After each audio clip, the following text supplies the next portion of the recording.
Almarhum papa tidak terlalu menyukai anak perempuan, dan almarhum mama cukup sering menangis dan tertekan saat mengandung saya.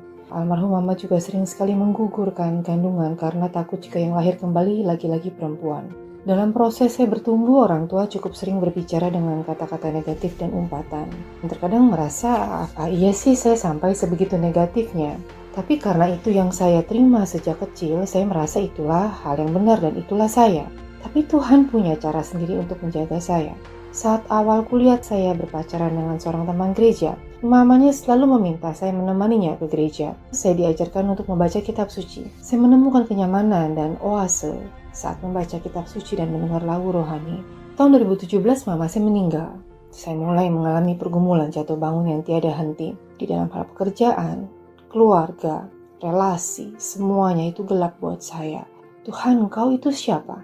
Engkau itu apa? Pertanyaan itu kerap muncul di pikiran dan hati saya saat berdoa.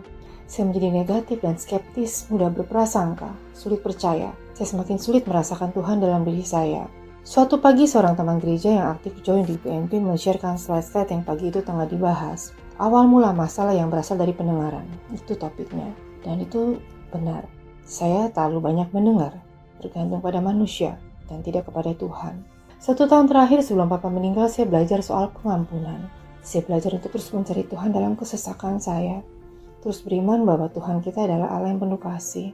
Saat ini saya sudah 1 tahun lebih join di VMP. Saya juga sudah mengikuti VMC Keuangan dan saat ini sedang mengikuti VLT Foundation.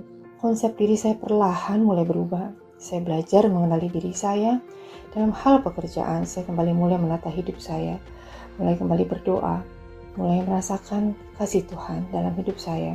Apakah pikiran negatif masih sering menyerang saya? Iya, masih. Tapi ada yang berbeda sekarang.